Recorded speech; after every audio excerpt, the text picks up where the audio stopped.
cycle of life would not be complete without death. We must accept death and treasure our loved ones while we can. Ata is the traditional supreme king of the Igala kingdom. Ata, as the name implies, is the father, custodian of the entire Igala people's culture. Tradition holds that Ata Igala is a priest king who is in charge of the major Igala sacred objects, shrines and festivals. Ida, being the headquarters of the kingdom, is where the Ata resides. The selection of Ata of Igala is rotational for ruling houses. Traditional kingmakers, headed by Tamai Igala, is resident in Ajaka. He and his own chiefs represent the earliest dwellers in Igala land. He, and along with the traditional kingmakers, they do the selection. According to His Royal Highness Elder Chief James Alabi, in an interview, Ataship is hereditary and it is ascended to by those who belong to the royal lineage.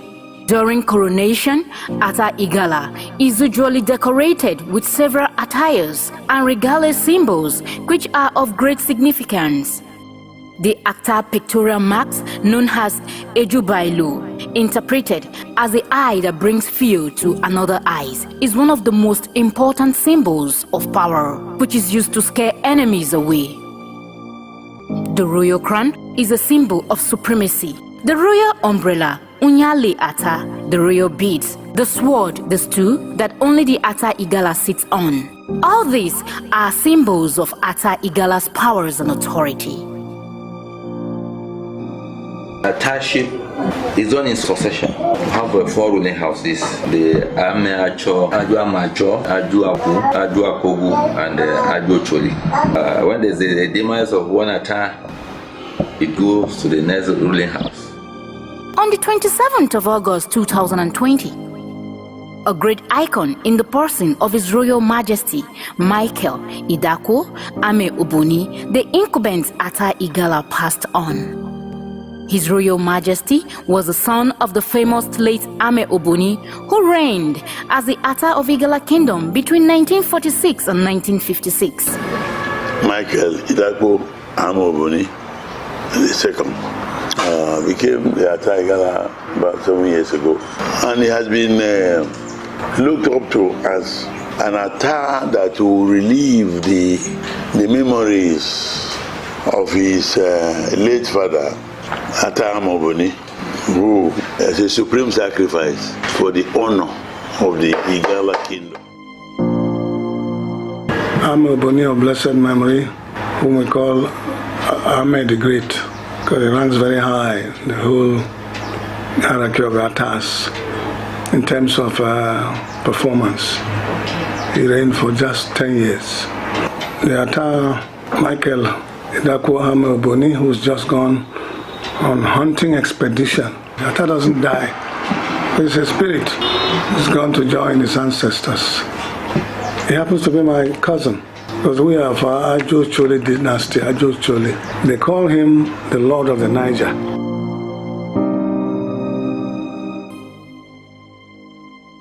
His Royal Majesty Micheal Idakwo Ameh Oboni was born in 1949. He had his primary school education at St. Boniface Ida in 1960. I know him rather generally.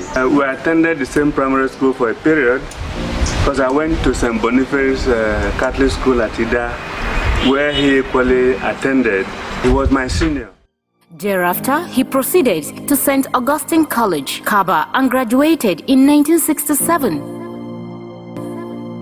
In 1968, he joined the Nigerian Air Force and was discharged in 1974 on his request.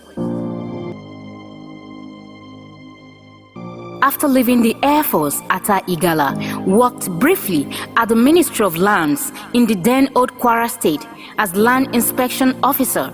Thereafter, he resigned in 1975 and proceeded to Kaduna Polytechnic in 1976 to study estate management and graduated in 1980. He got employed at the Federal Capital Development Authority in 1981, where he rose to the position of Deputy Director and retired in 2006. I know Dr. Idakwo Ameh Oboni II. Physically in Abuja here, where he was working with the FCT, that's when I really met him. And since then, we relate ordinarily and were associated to know him, so participate in a few things together. Particularly when I was here for the Constitutional Conference 94-95.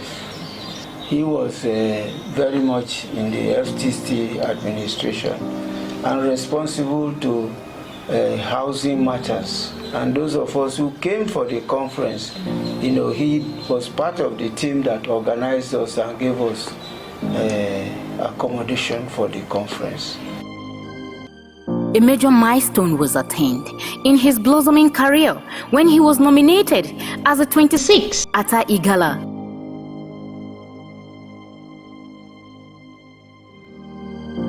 His Royal Majesty loved his people to a fourth, and he was ready to do anything to sustain peace and progress of his people. One thing we must not forget about Idakwo was that he fulfilled all righteousness on entering the throne. He didn't miss any steps at all. After being chosen, it's usually keenly contested. Thank God he was able to excel. He floored all his contestants. So to occupy that seat, as at that time, was something positive for us. We are very happy because one, is educated, two, he's a disciplined person from the Air Force where he trained, and he was a society person, meaning that he knows people across board everywhere. So we took him in, we were all part of his celebration, to install him and all of it. When he became the Ata of Igala, we're all involved. He is a wonderful person. A great personality, he has character, he is loved by his people, and he equally loves his people. He has traveled around the entire Igala nation and beyond. Had a burning desire to see the Igala people, go up the ladder. And the awareness he created, I want us to catch in on that. Of a truth, he was the very best. His leadership makes it first among equal with unparalleled professionalism. He was a great man, an unquestionable competence, a man with unrivaled record, an erudite, an administrator par excellence, a philanthropist, and a detribalized Nigerian who ruled with great courage and charisma. His Royal Majesty Agabaido is a great man. He's a man of principle, a man who believes in the program of his people. His Majesty has no two agenda apart from Igala agenda. His Royal Majesty most enduring legacy will include his ever-willing support as chairman of the Kogi State Council of Traditional Rulers for this administration's signature initiative to replace competitions and rivalry with cooperations and integration as a basis of engagement among the diverse ethnic nationalities in Kogi State. The late royal father advocated for rapid industrialization of Igala land, Kogi State in general, throughout his lifetime.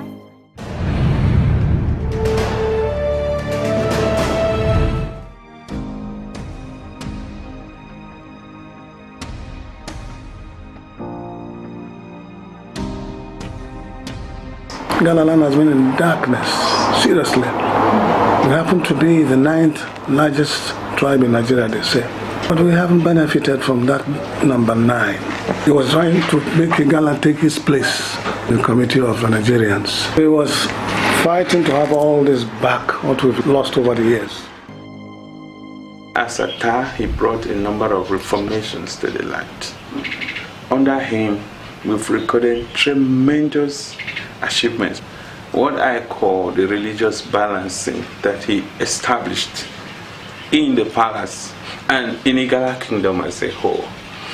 Former Atas that had been were either pure traditional believers or Muslims. A time came, there was Odogo. The Odogo, the first ever locally made story, perhaps in the whole world and perhaps in the whole of Nigeria, is still standing there. It's the home for all traditional equipment. That is where our forefathers went to make consultations with the gods. That is for the traditional religion. We also have the Muslim Community Worship Center in the palace, located west of the palace. While the Odogo is like central because it's very close to the residence, Atta came and considered the eastern part of the palace for the Christian worship center, where we now have the palace chapel. And I call that religious balancing. There was a cultural revival when he came. I know I attended one festival, the Ocho Festival. These are festivals that were banned by the colonial power very long ago, but he was able to restore these festivals back to Igala land. Okay, another aspect of culture will be language. He has been very serious about the language, that everybody should learn and speak the mother tongue. Even the dressing, you find that our people had actually lost what the Igala dress really is, but he revived it. The music, the traditional music, the Odechi in Igala land. But this music, by the time you listen, it connects you to your roots. This we were able to have during his reign. They encouraged to even farming. He even has a farm, and by this way, they became very serious about it. He was always doing the pushing for the Igala people. He was always doing the pushing for Kogi people. The last outing of Atta in Abuja was his meeting with the Minister of Power, and he talked about the neglect that the Igala nation was suffering in terms of electricity provision, and he had the green light. Unfortunately, he's traveled. As I speak with you, the dredging of the river Niger, you see, so those were the ways he was active in terms of politics, because he got himself to the corridors of power to bring development to our land. He found a willing partner in Governor Yahaya Bello and lived to see projects Light Up Kogi East, a project of the administration designed to expand electricity infrastructure into all the local government area of his kingdom.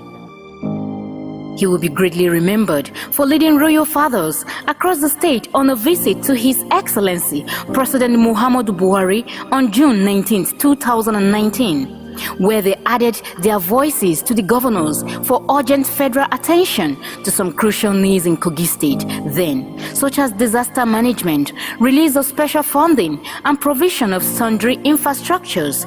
It is a measure of the respect accorded the delegation that Mr. President responded with favorable actions soon after.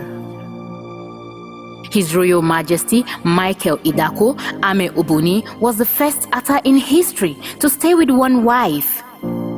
President Muhammadu Buhari has described the late Atta Igala as a man of peace who devoted his life and reign to the unity and progress of his people, Kogi and Nigeria. He would be greatly missed for his wise counsel and reputation, urging his subjects to sustain achievements he recorded during his time. He prayed to God to console the family of the deceased and grant his soul eternal rest.